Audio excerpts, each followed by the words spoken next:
Saibaba Seva charitable trust Raichur. Om Sai Dhyana Mandir. ದಿನಾಂಕ 29/7/2026 ಗುರು ಪೂರ್ಣಿಮಾ ಅಂಗವಾಗಿ ಬೆಳಿಗ್ಗೆ 6 ಗಂಟೆಯಿಂದ ವಿವಿಧ ಪೂಜಾ ಕಾರ್ಯಕ್ರಮಗಳು ನೆರವೇರಿಸಲಾಗುವುದು.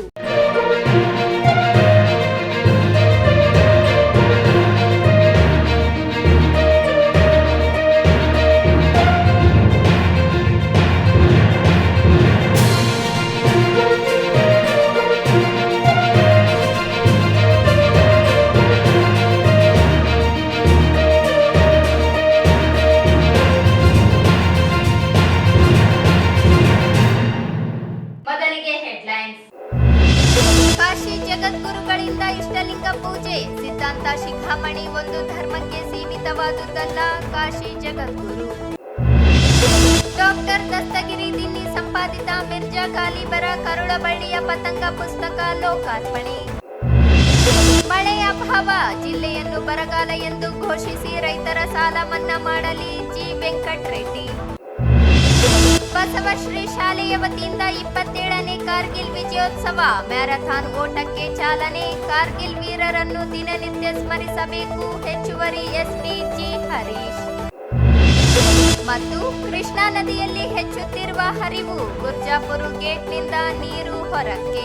ಶ್ರೀ ಸಿದ್ಧಾಂತ ಶಿಖಾಮಣಿ ಗ್ರಂಥವು ಕೇವಲ ಒಂದು ಧರ್ಮಕ್ಕೆ ಸೀಮಿತವಲ್ಲ, ಆತ್ಮಶುದ್ಧಿ ಹಾಗೂ ಉತ್ತಮ ಜೀವನ ನಡೆಸಲು ಎಲ್ಲ ವರ್ಗದವರಿಗೂ ಮಾರ್ಗದರ್ಶನವಾಗಿದೆ ಎಂದು ಕಾಶಿ ಜಗದ್ಗುರು ಡಾಕ್ಟರ್ ಚಂದ್ರಶೇಖರ್ ಶಿವಾಚಾರ್ಯ ಮಹಾಭಗವತ್ಪಾದರು ಹೇಳಿದರು. ನಗರದ ವೀರಶೈವ ಮಹಂತೇಶ ಕಲ್ಯಾಣ ಮಂಟಪದಲ್ಲಿ ಗುರು ಪೂರ್ಣಿಮೆಯ ಅಂಗವಾಗಿ ಜಿಲ್ಲಾ ವೀರಶೈವ ಲಿಂಗಾಯತ ಸಮಾಜದ ವತಿಯಿಂದ ಆಯೋಜಿಸಿದ್ದ ಇಷ್ಟಲಿಂಗ ಮಹಾಪೂಜೆ, ಪವಿತ್ರ ಗ್ರಂಥ ಶ್ರೀ ಸಿದ್ಧಾಂತ ಶಿಖಾಮಣಿ ಪ್ರವಚನ ಹಾಗೂ ವೀರಶೈವ ಪಂಚಸೂತ್ರಿಯ ಆಧ್ಯಾತ್ಮಿಕ ಪ್ರವಚನ ಮಾಲಿಕೆ ಕಾರ್ಯಕ್ರಮವನ್ನು ಉದ್ಘಾಟಿಸಿ ಆಶೀರ್ವಚನ ನೀಡಿದರು. 1400 ವರ್ಷ 700 ವರ್ಷ ಬದುಕಿದವರ ಬಗ್ಗೆ ನಾವು ಕೇಳಿದ್ದೇವೆ. ಇತ್ತೀಚಿನ ದಿನಗಳಲ್ಲಿ 100 ವರ್ಷ ಬದುಕುವುದೇ ಕಷ್ಟವಾಗಿರುವ ಸಂದರ್ಭದಲ್ಲಿ ಪೂಜ್ಯ ಶಿವಕುಮಾರ ಸ್ವಾಮೀಜಿಗಳು 111 ವರ್ಷಗಳ ಕಾಲ ಬದುಕಿದ್ದಕ್ಕೆ ನಾವೇ ಸಾಕ್ಷಿಯಾಗಿದ್ದೇವೆ. ದೀರ್ಘಾಯುಷ್ಯಕ್ಕೆ ಆಹಾರ, ವಿಹಾರ ಹಾಗೂ ವ್ಯವಹಾರಗಳಲ್ಲಿ ನಿಯಮ ಅಗತ್ಯ. ಸರಿಯಾದ ಆಹಾರ, ನಿದ್ರೆ, ಮಾತು ಹಾಗೂ ನಡವಳಿಕೆಯನ್ನು ರೂಢಿಸಿಕೊಂಡವರಿಗೆ ಯೋಗ ಸಾಧ್ಯ. ಯೋಗ ಹಾಗೂ ಪ್ರಾಣಾಯಾಮದಿಂದ ಆರೋಗ್ಯ ಕಾಪಾಡಿಕೊಂಡು ಹೆಚ್ಚು ಕಾಲ ಬದುಕಬಹುದು ಎಂದು ತಿಳಿಸಿದರು. ಶ್ರೀ ಸಿದ್ಧಾಂತ ಶಿಖಾಮಣಿ ಗ್ರಂಥವು ಕೇವಲ ಒಂದು ಧರ್ಮಕ್ಕೆ ಸೀಮಿತವಲ್ಲ, ಆತ್ಮಶುದ್ಧಿ ಹಾಗೂ ಉತ್ತಮ ಜೀವನ ನಡೆಸಲು ಎಲ್ಲ ವರ್ಗದವರಿಗೂ ಮಾರ್ಗದರ್ಶನವಾಗಿದೆ. ಪಂಚಸೂತ್ರೀಯ ಪರಂಪರೆಯ ಮಹಾನಾಯಕ ಪಂಚಮುಖ ಸದಾಶಿವನೇ ಆಗಿದ್ದು ಅವರನ್ನು ಅನಾದಿ ಜಗದ್ಗುರು ಎಂದು ಕರೆಯಲಾಗುತ್ತದೆ ಎಂದರು.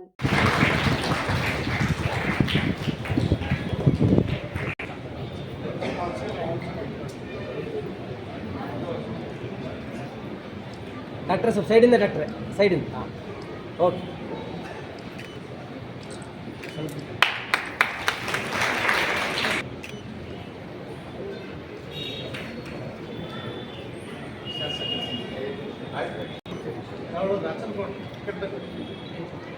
ಹೌದು ಸರ್, ಈ ಕಡೆ ನೋಡ್ರಿ ಸ್ವಲ್ಪ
ಅನೇಕ ಭಾಗಗಳಲ್ಲಿ ಜಗದ್ಗುರುಗಳು ಎಲ್ಲೇ ಹೋದರೂ ಕೂಡ ಪ್ರಾತಃ ಕಾಲದಲ್ಲಿ ಭಕ್ತರನ್ನ ಕರ್ಕೊಂಡು ಲಿಂಗ ಪೂಜೆ ಮಾಡುವಂತ ಕಾರ್ಯಕ್ರಮ ಎಲ್ಲ ಕಡೆ ನಡೀತಾ ಇರ್ತಾರೆ.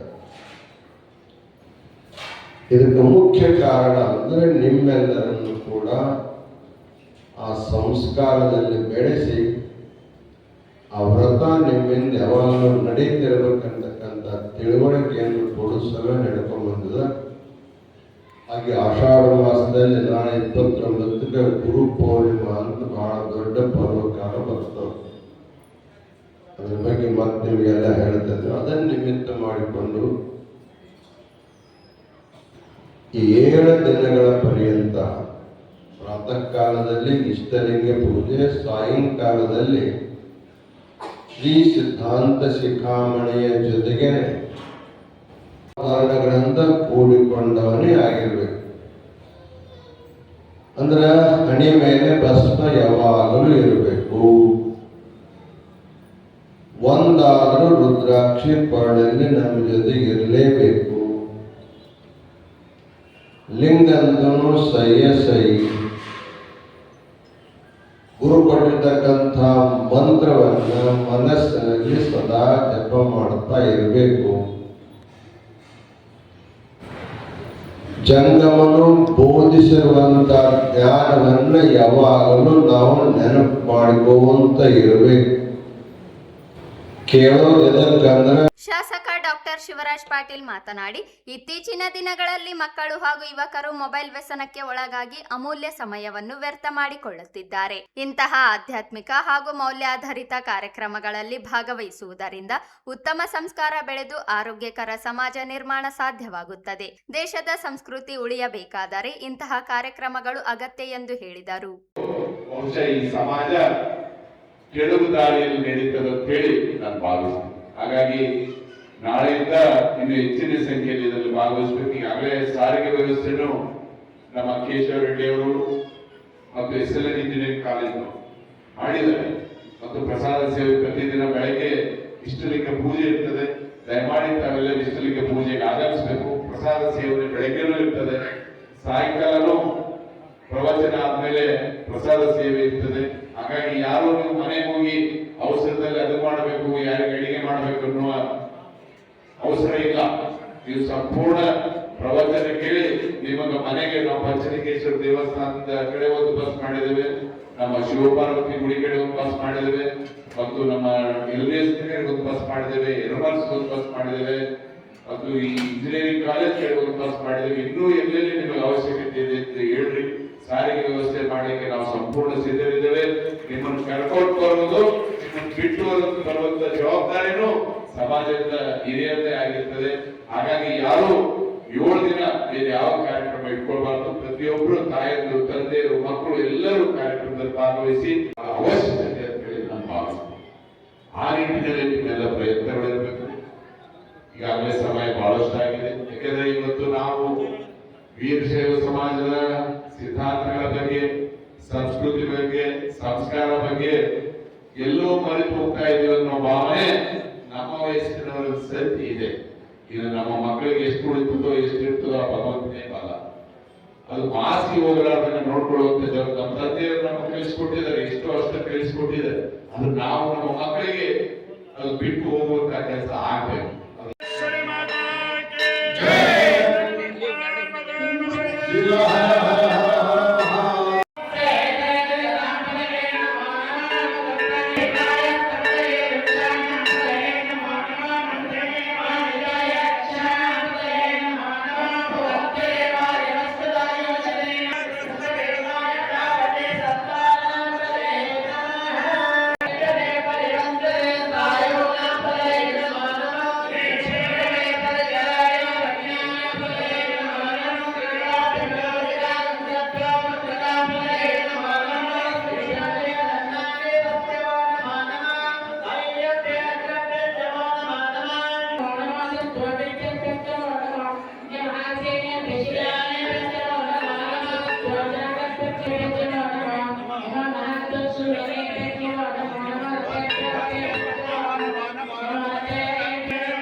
ಸಂದರ್ಭದಲ್ಲಿ ಬಿಚ್ಚಾಲಿ ಶ್ರೀ ವೀರಭದ್ರೇಶ್ವರ ಸ್ವಾಮೀಜಿ, ಸೋಮವಾರಪೇಟೆ ಹಿರೇಮಠದ ಶ್ರೀ ಅಭಿನವರಾಚೋಟಿ ಶಿವಾಚಾರ್ಯ ಮಹಾಸ್ವಾಮಿಗಳು, ಕಿಲ್ಲೆ ಬೃಹನ್ಮಠದ ಶ್ರೀ ಶಾಂತಮಲ್ಲ ಶಿವಾಚಾರ್ಯ ಮಹಾಸ್ವಾಮಿಗಳು, ಮಂಗಳವಾರಪೇಟೆ ಮಠದ ಶ್ರೀ ವೀರಸಂಗಮೇಶ್ವರ ಮಹಾಸ್ವಾಮಿಗಳು, ಜಾಲಹಳ್ಳಿಯ ಶ್ರೀ ಜಯಶಾಂತೇಶ್ವರ ಶಾಂತಲಿಂಗ ಶಿವಾಚಾರ್ಯರು, ಬಸವ ಕೇಂದ್ರದ ಅಧ್ಯಕ್ಷ ರಾಚನಗೌಡ ಕೋಳೂರು, ಚನ್ನಬಸವ ಇಂಜಿನಿಯರ್ ಸೇರಿದಂತೆ ಹಲವರು ಉಪಸ್ಥಿತರಿದ್ದರು. ಮಿರ್ಜಾ ಗಾಲಿಬರು ತಮ್ಮ ಕರುಳಿನಲ್ಲಿ ಅದೆಷ್ಟೋ ಬೆಂಕಿಯಂತಹ ನೋವುಗಳನ್ನು ತುಂಬಿಕೊಂಡರೂ ಸಹ ಪತಂಗದಂತೆ ಸುಂದರವಾಗಿ ಕಾಣುತ್ತಿದ್ದರು. ಗಾಲಿಬರ ಕುರಿತಾದ ಬರಹಗಳನ್ನು ಇಂದು ಸಂಪಾದಿಸಿ ಅದಕ್ಕೆ ಪುಸ್ತಕ ರೂಪವನ್ನು ಕೊಟ್ಟಿರುವುದು ಅತ್ಯಂತ ಅಭಿನಂದನಾರ್ಹವಾಗಿದೆ ಎಂದು ಕನ್ನಡ ಸಾಹಿತ್ಯ ಪರಿಷತ್ತಿನ ನಿಕಟಪೂರ್ವ ಜಿಲ್ಲಾಧ್ಯಕ್ಷ ಹಾಗೂ ಹಿರಿಯ ಸಾಹಿತಿ ಡಾಕ್ಟರ್ ಬಸವಪ್ರಭು ಪಾಟೀಲ್ ಬೆಟ್ಟದೂರು ಹೇಳಿದರು. ಅವರಿಂದು ನಗರದ ಕನ್ನಡ ಭವನದಲ್ಲಿ ಜಿಲ್ಲಾ ಕನ್ನಡ ಸಾಹಿತ್ಯ ಪರಿಷತ್ತು, ಪಲ್ಲವ ಪ್ರಕಾಶನ ಹಾಗೂ ಲೋಹಿಯ ಪ್ರತಿಷ್ಠಾನದಿಂದ ಹಮ್ಮಿಕೊಂಡಿದ್ದ ಡಾಕ್ಟರ್ ದಸ್ತಗಿರಿ ಸಾಬ್ ದಿನ್ನಿ ಅವರ ಸಂಪಾದಿತ ಕರುಳ ಬೆಂಕಿಯ ಪತಂಗ ಮಿರ್ಜಾ ಗಾಲಿಬ್ ಪುಸ್ತಕ ಲೋಕಾರ್ಪಣೆ ಕಾರ್ಯಕ್ರಮವನ್ನು ಉದ್ಘಾಟಿಸಿ ಮಾತನಾಡಿದರು. ಜಗತ್ತಿನಲ್ಲಿ ಚಟಕ್ಕೆ ದಾಸರಾದವರನ್ನು ಕೀಳಾಗಿ ನೋಡುತ್ತಾರೆ. ಅದೇ ಕೊಲೆ, ಸುಲಿಗೆ, ಮೋಸ ಮಾಡಿ ಶ್ರೀಮಂತರಾದವರನ್ನು ಗೌರವಿಸುತ್ತಾರೆ. ಅಧಿಕಾರ ಇದ್ದವರ ಕಾಲಿಗೆ ಬೀಳುವ ನಡವಳಿಕೆ ಇಂದಿನ ಸಮಾಜದಲ್ಲಿ ಕಾಣಬಹುದಾಗಿದೆ. ಅಧಿಕಾರ, ಸಿರಿತನ ಇಲ್ಲದ ಭಾರತದ ಅಸೀಮ ಕವಿ ಮಿರ್ಜಾ ಗಾಲಿಬ್ ಅತೀವ ಕುಡಿಯುವ ಚಟವಿದ್ದವರು. ಮದ್ಯವೊಂದಿದ್ದರೆ ಗಿಡದಿಂದ ಹೂಗಳಂತೆ ಉದುರುವಂತೆ ಅವರ ಬಾಯಿಯಿಂದ ಕವಿತೆಗಳು ಉದುರುತ್ತಿದ್ದವು. ಅಂತಹ ಮಹಾನ್ ಕವಿ ಗಾಲಿಬರು ಎಂದು ಹೇಳಿದರು. ಗಾಲಿಬರು ಚಿಕ್ಕಂದಿನಿಂದಲೂ ಸಾಕಷ್ಟು ಕಷ್ಟಗಳನ್ನು ಅನುಭವಿಸುತ್ತಾ ಬಂದಿದ್ದರು. ಮದುವೆಯ ನಂತರ ಮಕ್ಕಳೆಲ್ಲ ತೀರಿ ಹೋದರು. ಅದಾದ ನಂತರ ತೀರಾ ಪರಿಸ್ಥಿತಿ ಕೆಟ್ಟು ಹೋಗಿ ಮನೆಯ ಸಾಮಾನುಗಳನ್ನು ಮಾರುವ ಸ್ಥಿತಿ ತಲುಪಿತು. ಆದರೆ ಗಾಲಿಬರು ಕವಿತೆಗಳನ್ನು ಬರೆಯುವುದನ್ನು ಬಿಡಲಿಲ್ಲ. ಇಂದು ಎತ್ತರದ ಕವಿಗಳಲ್ಲಿ ಗಾಲಿಬರು ಮೊದಲಿಗರಾಗಿದ್ದಾರೆ ಎಂದು ತಿಳಿಸಿದರು. ಗಾಲಿಬರು ದೇವರನ್ನು ಎಲ್ಲಾ ಕಡೆಗೂ ಕಾಣುತ್ತಿದ್ದರು. ಅದರಂತೆ ಅವರ ಒಂದು ಕವಿತೆ ಇದೆ. ಗಾಲಿಬ್ ಶರಾಬ್ ಪೀನೆ ದೆ ಮಸ್ಜಿದ್ ಮೇ ಬೈಠ್ಕರ್ ಯಾ ವೋ ಜಗಾ ಬತಾ ದೆ ಜಕಾಂ ಖುದಾ ನಾ ಹೋ ಎಂಬ ಮಾತುಗಳನ್ನು ಆಡಿ ದೇವರು ಎಲ್ಲೆಲ್ಲೂ ಇದ್ದಾನೆ, ಅದು ಮಸೀದಿಯ ಒಳಗಾಗಲಿ ಹೊರಗಾಗಲಿ ಎಂದು ವಾದಿಸುತ್ತಿದ್ದ ಕವಿಯಾಗಿದ್ದರು ಎಂದು ಹೇಳಿದರು.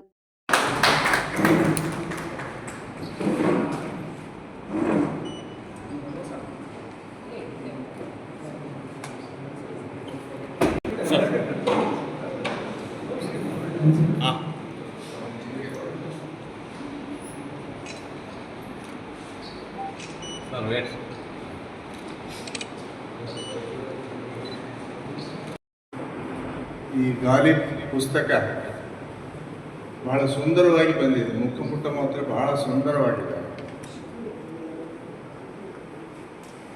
ಪಲ್ಲವ ಪ್ರಕಾಶನದ ಶ್ರೀ ವೆಂಕಟೇಶ್ ಅವರನ್ನ ನಾನು ಅಭಿನಂದಿಸ್ತೇನೆ.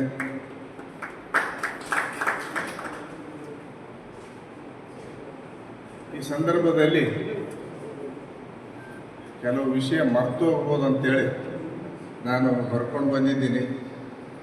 ದಿನ್ನಿ ಅವರು ಪರ್ಮಿಷನ್ ಕೋರಿದೆ ಅವಲೇ, ಆಯ್ತು ನೀವು ಹೆಂಗಾನ ಮಾಡ್ರಿ ಅಂತೇಳಿ. ಜಗತ್ತಿನಲ್ಲಿ ಚಟಕ್ಕೆ ದಾಸರಾಗಿರುವವರನ್ನ ಕೆಳದೃಷ್ಟಿಯಿಂದ ನೋಡುತ್ತಾರೆ.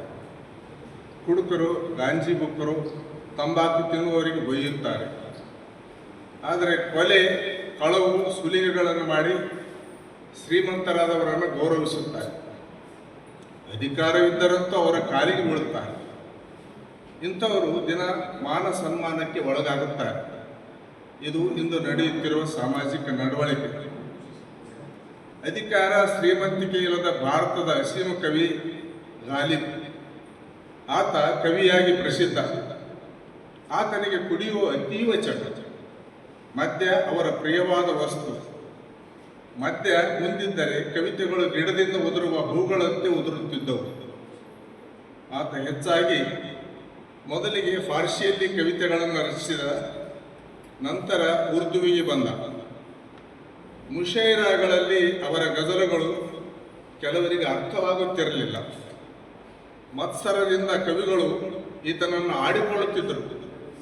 ಆ ಕಾಲದ ದೊಡ್ಡ ಕವಿ ಮೀರ್ ತಕಿ ಮೀರ್ ಗಾಲಿಬನನ್ನು ಪ್ರೀತಿಸುತ್ತಿದ್ದರು. ಗಾಲಿಬನ ಚಿಕ್ಕಪ್ಪ ತೀರಿದ ನಂತರ ಆತನ ಆಶ್ರಯ ಪಡೆದಿದ್ದ ಗಾಲಿಬನಿಗೆ 750 ರೂಪಾಯಿ ವಾರ್ಷಿಕ ಪಿಂಚಣಿ ನೀಡಲು ಆಂಗ್ಲ ಸರ್ಕಾರ ನಿರ್ಧರಿಸಿದೆ.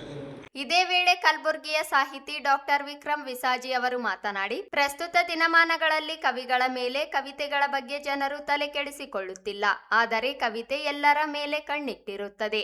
ಅದೇ ಅದರ ಸ್ವಭಾವವಾಗಿದ್ದು, ಮಿರ್ಜಾ ಗಾಲಿಬರ ಕುರಿತು ಜಗತ್ತಿಗೆ ತಿಳಿಸುವ ಮತ್ತು ಸಾಹಿತ್ಯವನ್ನು ಸಾರ್ಥಕಗೊಳಿಸುವ ಕೆಲಸವನ್ನು ದಸ್ತಗಿರಿ ಸಾಬ್ ದಿನ್ನಿ ಅವರು ಮಾಡಿದ್ದಾರೆ ಎಂದು ಹೇಳಿದರು.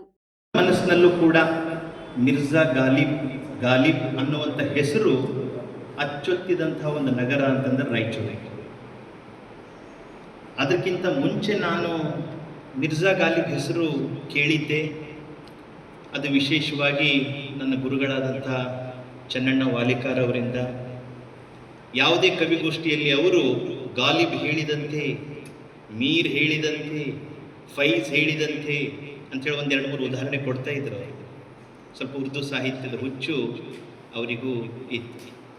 ಆದರೆ ಗಾಲಿಬ್ ಹೆಸರಿನ ಮೇಲೇ ಒಂದು ಲೈಬ್ರರಿ, ಆಮೇಲೆ ಆ ಬಸ್ ಸ್ಟ್ಯಾಂಡ್ ಪಕ್ಕದಲ್ಲಿ ಒಂದು ಗ್ರೌಂಡ್ ಇತ್ತಲ್ಲ, ಮುಷೈರಾಬಾದ್ ನಡೀತಾ ಇತ್ತು. ಅಲ್ಲಿ ಒಂದು ಸಲ ನಾನು ಮೊನ್ನೆ ತೀರ್ಕೊಂಡ್ರಲ್ಲ ಸೈಯದ್ ಯಾಸೀನ್ ಅವರು, ಕೋಟೆ, ಅವರೊಂದು ಭಾಷಣನೂ ನಾನು ಅಲ್ಲಿ ಕೇಳಿದ್ದೆ. ಅಂದರೆ ಇದು ಯಾಕೆ ನನಗೆ ವಿಶೇಷ ಅನ್ನಿಸ್ತದೆ ಅಂತಂದರೆ, 250 ವರ್ಷಗಳ ಹಿಂದೆ ಹುಟ್ಟಿದಂಥ ಒಬ್ಬ ಕವಿ, ಆ ಕವಿಯ ನೆನಪುಗಳನ್ನು ಕನ್ನಡ ಭಾಷೆಯ ಒಂದು ಪ್ರದೇಶ ಇಷ್ಟು ಜತನದಿಂದ ಕಾಪಾಡಿಕೊಂಡಿದ್ದು ಆ ಕವಿಗೆ ಸಲ್ಲಿಸಿದಂಥ ಒಂದು ಬಹಳ ದೊಡ್ಡ ಗೌರವ. ಯಾಕಂದರೆ ನಮ್ಮಲ್ಲಿ ಮಾಡಲಿಕ್ಕೆ ಏನಿದೆ ಕವಿಗಳಿಗೆ? ಹಾಗೆ ನೋಡಿದರೆ ಇತ್ತೀಚೆಗೆ ಯಾವಾಗಲೂ ಕವಿಗಳ ಬಗ್ಗೆ ಹೆಚ್ಚು ಜನ ತಲೆ ಕೆಡಿಸ್ಕೊಳ್ಳೋದಿಲ್ಲ, ಕವಿತೆಗಳ ಬಗ್ಗೆ ಜನ ತಲೆ ಕೆಡಿಸ್ಕೊಳ್ಳೋದಿಲ್ಲ. ಆದರೆ ಕವಿತೆ ಮಾತ್ರ ಎಲ್ಲರ ಬಗ್ಗೆ ತಲೆ ಕೆಡಿಸ್ಕೊಳ್ತದೆ. ಯಾಕಂದರೆ ಅದು ಕವಿತೆಯ ಲಕ್ಷಣ, ಕವಿತೆಯ ಸ್ವಭಾವ.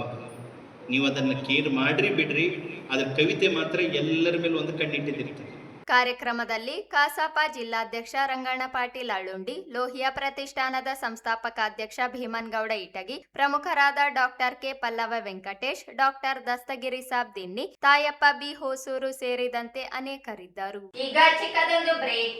ಶ್ರೀ ಶಿರಡಿ ಸಾಯಿಬಾಬಾ ಸೇವಾ ಚಾರಿಟೇಬಲ್ ಟ್ರಸ್ಟ್ ರಾಯಚೂರು ಓಂ ಸಾಯಿ ಧ್ಯಾನ ಮಂದಿರ ದಿನಾಂಕ 29/7/2026 ಗುರು ಪೂರ್ಣಿಮಾ ಅಂಗವಾಗಿ ಬೆಳಿಗ್ಗೆ 6 ಗಂಟೆಯಿಂದ ವಿವಿಧ ಪೂಜಾ ಕಾರ್ಯಕ್ರಮಗಳು ನೆರವೇರಿಸಲಾಗುವುದು. ಗುರು ಪೂರ್ಣಿಮೆಯ ವಿಶೇಷ ಆಕರ್ಷಣೆಯಾಗಿ ಶ್ರೀ ಸಾಯಿಬಾಬಾರವರು ಧರಿಸಿದ್ದ ಪವಿತ್ರ ಕಫ್ನಿ ವಸ್ತ್ರದ ದಿವ್ಯ ದರ್ಶನ ಮಾಡಿಸಲಾಗುವುದು.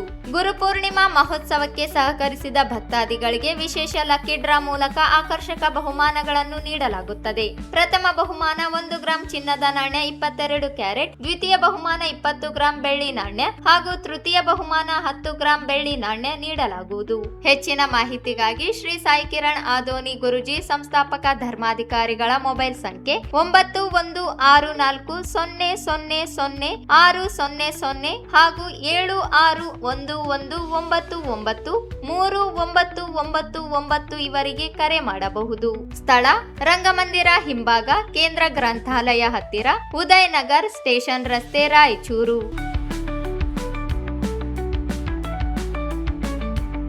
ಬ್ರೇಕ್ನ ನಂತರ ಮೆಗಾ ನ್ಯೂಸ್ಗೆ ಸ್ವಾಗತ.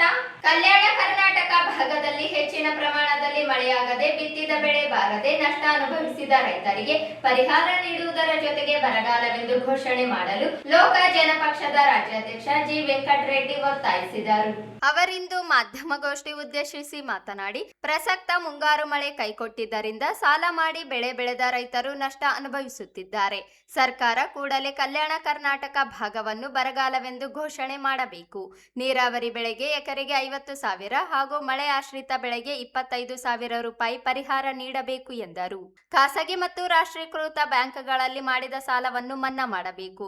ಜಿಲ್ಲೆಯನ್ನು ಬರಗಾಲವೆಂದು ಘೋಷಿಸಿ ಸೂಕ್ತ ಪರಿಹಾರವನ್ನು ನೀಡಬೇಕು. ರೈತರ ಪಂಪ್ಸೆಟ್ಗೆ 12 ಗಂಟೆ ನಿರಂತರ ವಿದ್ಯುತ್ ಪೂರೈಕೆ ಮಾಡಬೇಕು. ವಿಜಿಬಿ ರಾಮ್ಜಿ ಯೋಜನೆಯಡಿ 150 ದಿನಗಳ ಉದ್ಯೋಗ ನೀಡಬೇಕು ಎಂದು ತಿಳಿಸಿದರು. ಗ್ರಾಮೀಣ ಭಾಗದಲ್ಲಿ ಕೆಲಸ ನೀಡುವುದರಿಂದ ನಗರಗಳಿಗೆ ಗೂಳೆ ಹೋಗುವುದನ್ನು ತಡೆಯಲು ಸಾಧ್ಯ. ಯೋಜನೆಯನ್ನು ಸಮರ್ಪಕವಾಗಿ ಜಾರಿಗೊಳಿಸಿ ಸೂಕ್ತ ಕೂಲಿಯನ್ನು ನೀಡಬೇಕು ಎಂದರು. ರಾಜ್ಯದಲ್ಲಿ ರೈತರ ಮೇಲಿರುವ ವಿವಿಧ ಪ್ರಕರಣಗಳನ್ನು ಹಿಂಪಡೆಯಬೇಕು. ನಾರಾಯಣಪುರ ಜಲಾಶಯದ ಭಾಗಗಳಿಗೆ ಕಾಲುವೆಗೆ ನೀರು ಹರಿಸಬೇಕು. ಕೃಷಿ ಸಚಿವರ ನೇಮಕಗೊಳಿಸಿ ಸೂಕ್ತ ಪರಿಹಾರ ಒದಗಿಸಬೇಕು ಎಂದು ಒತ್ತಾಯಿಸಿದರು. ರಾಜ್ಯ ಸರ್ಕಾರ ಸಚಿವ ಸಂಪುಟದಲ್ಲಿ ರಾಜ್ಯ ಸಚಿವ ಸಂಪುಟ ವಿಸ್ತರಣೆ ಕಡೆ ಗಮನ ಹರಿಸಿ ರೈತರ ಸಮಸ್ಯೆಯನ್ನು ಮರೆತುಬಿಟ್ಟಿದೆ. ಬರಗಾಲ ಘೋಷಣಾ ಪರಿಹಾರ ವಿತರಣೆಯಲ್ಲಿ ಸರ್ಕಾರ ಮೇಲ್ವಿಚಾರಣೆ ಮಾಡಬೇಕು. 2026-27ರಲ್ಲಿ ಮುಂಗಾರು ಮಳೆ ಕೈಕೊಟ್ಟಿದ್ದರಿಂದ ರೈತರ ಭಾಳಷ್ಟು ಸಂಕಷ್ಟದಲ್ಲಿದ್ದಾರೆ. ಸರ್ಕಾರ ರೈತರ ಹಿತದೃಷ್ಟಿಯಿಂದ ತಕ್ಷಣ ಬರಗಾಲ ಘೋಷಣೆ ಮಾಡಬೇಕು ಅಂತ ನಾವು ಆಗ್ರಹ ಪಡ್ತೀವಿ. ಕಳೆದ ಒಂದು ತಿಂಗಳಿಂದ ಮಳೆಯಾಗಿ ಮಳೆಗೆ ಬರಲಿಲ್ಲ. ಮತ್ತು ಎರಡನೇ ಸರಿ ಕೂಡ ಅವರು ಬಿತ್ತನೆ ಮಾಡಿದ್ದಾರೆ. ಬಿತ್ತನೆ ಮಾಡೋದ್ರಿಂದ ಇದು ಮಳೆಯ ಸಲುವಾಗಿ ಎಲ್ಲ ಪೈರುಗಳು ಬಾಡಿ ಹೋಗ್ತಾ ಇದೆ. ಅದಕ್ಕಾಗಿ ತಕ್ಷಣ ಸರ್ಕಾರ ಸೂಕ್ತವನ್ನು ಪರಿಹಾರ ಕ್ರಮವನ್ನು ಕೈಗೊಳ್ಳಬೇಕು ಮತ್ತು ಈ ಒಂದು ಮೀನಾವೇಶವನ್ನು ಮಾಡೋದನ್ನು ಸರ್ಕಾರ ಬಿಡಬೇಕು. ಈಗ ಪ್ರತಿ ಎಕರೆಗೆ ನೀರಾವರಿಗೆ 50,000 ರೂಪಾಯಿ ಹಾಕಬೇಕು. ಅದೇ ನಂತರ ನೀರಾವರಿ ಅಲ್ಲದಂಥ ಪ್ರತಿಯೊಂದು ಎಕರೆಗೆ 25,000 ರೂಪಾಯಿಯಿಂದ ಈ ಬೆಳೆಗೆ ಪರಿಹಾರವನ್ನು ಸರ್ಕಾರ ಕೊಡಬೇಕು. ನಂತರ ಇದು ರಾಜ್ಯ ವಿವಿಧ ಅವರ ರೈತರ ಸಂಕಷ್ಟವನ್ನು ಈಡೇರಿಸಬೇಕು ಮತ್ತು ಸರ್ಕಾರ ಸಂಪೂರ್ಣ ಸಾಲ ಮನ್ನಾ ಮಾಡಬೇಕು ಮತ್ತು ರಾಯಚೂರು ಜಿಲ್ಲೆ ಇದು ಕಲ್ಯಾಣ ಕರ್ನಾಟಕದ ಒಂದು ಬರಗಾಲ ಜಿಲ್ಲೆ ಅಂತೇಳಿ ಘೋಷಣೆ ಮಾಡಬೇಕು ಮತ್ತು ರೈತರಿಗೆ 12 ತಾಸು ಕರೆಂಟನ್ನು ಸಂಪೂರ್ಣವಾಗಿ ಕೊಡಬೇಕು. ಅದಾದ ನಂತರ ಇದು BBC ಮತ್ತು ರಾಮ್ಜಿ ಅವರದು 150 ದಿವಸ ಒಂದು ಕಾರ್ಮಿಕರಿಗೆ ಕೂಲಿ ಉದ್ಯೋಗ ಖಾತ್ರಿಯನ್ನು ನೀಡಬೇಕು. ಅದಾದ ನಂತರ ರಾಜ್ಯ ವಿವಿಧ ಜಿಲ್ಲೆಗಳಲ್ಲಿ ರೈತರ ಮೇಲೆ ಕೇಸುಗಳಾಗಿದೆ, ಅವನ್ನು ವಾಪಸ್ಸನ್ನು ಪಡಿಬೇಕು. ಆನಂತರ ನಾರಾಯಣ ಬಂಧನ ಕಾಲುವೆ ಈಗ ನೀರು ಸಂಗ್ರಹ ಆಗಿದೆ, ಆ ಭಾಗಕ್ಕೆ ನೀರನ್ನು ಖಾಲಿಗೊಳಿದು ಬಿಡಬೇಕು. ಯಾಕಂದರೆ ರಾಜ್ಯ ಸರ್ಕಾರ ಇದನ್ನು ಯಾವುದೇ ಕಾಯಿಲೆ ಕೇಂದ್ರ ಸರ್ಕಾರ ಕಡೆ ಬೊಟ್ಟು ಮಾಡಿಸ್ತದೆ. ಕೇಂದ್ರ ಸರ್ಕಾರ ಬೊಟ್ಟು ಮಾಡೋದನ್ನು ಬಿಟ್ಟು ರಾಜ್ಯ ಸರ್ಕಾರ ರೈತರಾಗಿದ್ದಾರೆ, ಅವರಿಗೆ ನಾವು ಸರ್ಕಾರ ಸೂಕ್ತ ಕ್ರಮವನ್ನು ವಹಿಸಬೇಕು ಅಂತೇಳಿ ನಾನು ಮನವಿ ಮಾಡುತ್ತಾ, ಅದಾದ ನಂತರ ಈಗ ನಮ್ಮ ಜಿಲ್ಲೆಯಲ್ಲಿ ಎಲ್ಲ MLCಗಳು ಎಲ್ಲ ಹೋಗಿ DK ಶಿವಕುಮಾರ್ ನೂತನವಾಗಿ CM ಆಗಿದ್ದಾರೆ.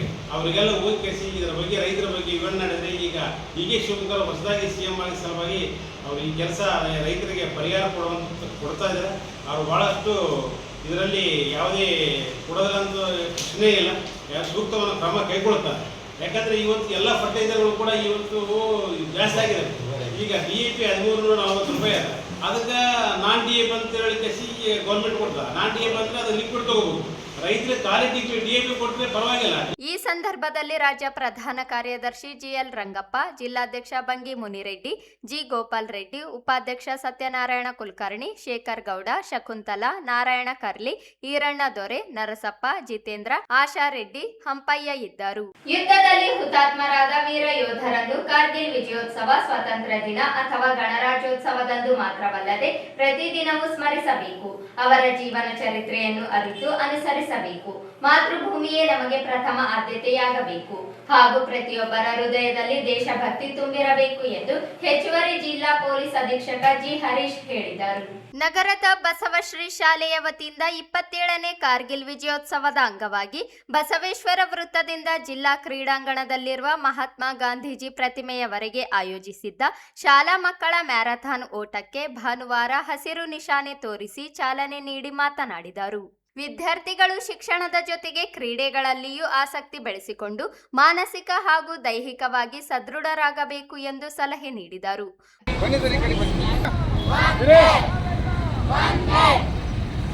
ಸರ್ ಬಳಗೋರಿ ಸರ್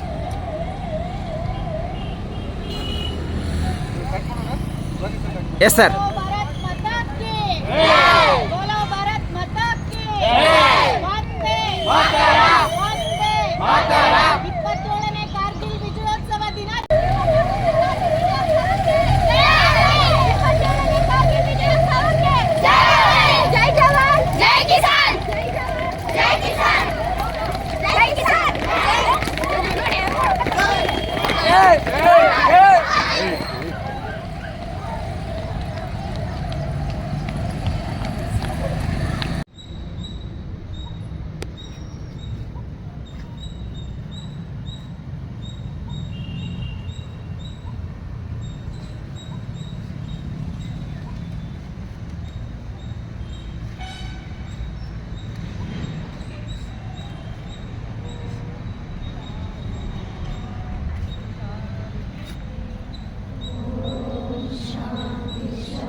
शहीद हुए हैं उनकी सदा याद करो कुर्बानी।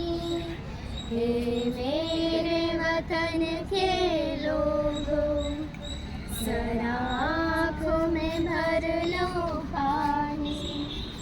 जो शहीद हुए हैं उनकी जरा ಮತ್ತು ಚೇರ್ಮನ್ ಬಸವನಗೌಡ ಸರ್ ಅವರೇ ಮತ್ತು ಎಲ್ಲ ಇಲ್ಲಿ ಈ ಕಾರ್ಯಕ್ರಮದಲ್ಲಿ ಆಗಮಿಸಿರ್ತಕ್ಕಂತಹ ನಮ್ಮ ಹೆಮ್ಮೆಯ ನಿವೃತ್ತ ಸೈನಿಕರೇ ಮತ್ತು ಈ ಶಾಲೆಯ ಎಲ್ಲ ಅಧ್ಯಾಪಕ ವೃಂದದವರೇ ಮತ್ತು ನನ್ನೆಲ್ಲ ಪುಟಾಣಿ ವಿದ್ಯಾರ್ಥಿನಿಯರು. ಸೊ ಇವತ್ತು ಜುಲೈ 26 ನಾವು ಹೆಮ್ಮೆ ಪಡ್ತಕ್ಕಂತಹ ಒಂದು ದಿನ. ಯಾಕೆ ಅಂದರೆ 1999 ಮೇ ತಿಂಗಳ ಅವಧಿಯಲ್ಲಿ ನಮ್ಮ ಶತ್ರು ರಾಷ್ಟ್ರ ಪಾಕಿಸ್ತಾನ ನಮ್ಮ ಭಾರತ ದೇಶದ ಭೂ ಪ್ರದೇಶವನ್ನು ಕಳ್ಳ ಮಾರ್ಗದಲ್ಲಿ ಕಾರ್ಗಿಲ್ ಅಂತ ಒಂದು ಪ್ರದೇಶದಲ್ಲಿ ಕಳ್ಳ ಮಾರ್ಗದಲ್ಲಿ ಆಕ್ರಮಿಸಿಕೊಂಡಿರುತ್ತೆ. ಆನಂತರ ಅದು ಯಾಕೆ ಏನು ಮಾಡ್ತಿದ್ರು ಅವರ ಸೈನಿಕರು ಅಂತ ಕೇಳ್ಬೋದು ಪ್ರಶ್ನೆ. ಭಾಳ ದಟ್ಟವಾದ ಹಿಮ ಅಲ್ಲಿ ಆವರಿಸಿರುತ್ತೆ. ನಾವು ಈಗ ಪ್ರತಿ ಬೆಳಿಗ್ಗೆ ರಾತ್ರಿ ಓಡಾಡೋಂಗೆಲ್ಲ ಓಡಾಡಲಿಕ್ಕೆ ಆಗೋದಿಲ್ಲ. ಯಾವ ಸಂದರ್ಭದಲ್ಲಿ ಯಾವ ರೀತಿ ಹಿಮಪಾತ ಆಗುತ್ತೆ, ಯಾವ ರೀತಿ ಮಂಚು ಕವಿಯುತ್ತೆ, ಭಾಳ ಕಠಿಣವಾದಂತಹ ಒಂದು ಪ್ರದೇಶ. ಆ ಪ್ರದೇಶದಲ್ಲಿ ನಮಗೆ ನೋಟಿಸ್ ಬರ್ತಕ್ಕಂಥದ್ದು ಮೇ ಮೊದಲ ವಾರದಲ್ಲಿ ಪಾಕಿಸ್ತಾನ ಸೇನೆ ನಮ್ಮ ಭೂ ಪ್ರದೇಶವನ್ನು ಆಕ್ರಮಿಸಲು ಗೊತ್ತಾದ ತಕ್ಷಣವೇ ಆಗಿನ ಕೇಂದ್ರ ಸರ್ಕಾರ ನಮ್ಮ ಹೆಮ್ಮೆಯ ಪ್ರಧಾನಮಂತ್ರಿಯಾಗಿದ್ದಂಥ ಅಟಲ್ ಬಿಹಾರಿ ವಾಜಪೇಯಿ ಅವರು ಪ್ರಧಾನಮಂತ್ರಿಯಾಗಿರ್ತಾರೆ. ಅವರ ಒಂದು ದಿಟ್ಟ ನಿರ್ಧಾರವನ್ನು ತೆಗೆದುಕೊಂಡ್ಬಿಟ್ಟು ಆ ಪಾಕಿಸ್ತಾನದ ವಿರುದ್ಧ ಆ ಕಾರ್ಗಿಲ್ ಯುದ್ಧವನ್ನು ಸಾರಿ ಸುಮಾರು 2 ತಿಂಗಳಿಗೂ ಹೆಚ್ಚು ಅವಧಿಯ ಕಾಲ ಆ ಯುದ್ಧ ನಡೆದುಬಿಟ್ಟು ಕೊನೆಗೆ ಅವರೇನು ಪಾಕಿಸ್ತಾನ ಆಕ್ರಮಿಸ್ಕೊಂಡಿರ್ತಾರಲ್ಲ ಅದನ್ನೆಲ್ಲ ಮತ್ತೆ ವಶಪಡಿಸ್ಕೊಂಡಾಗ ಪಾಕಿಸ್ತಾನ ಶರಣಾಗತಿಯಾಗುತ್ತೆ.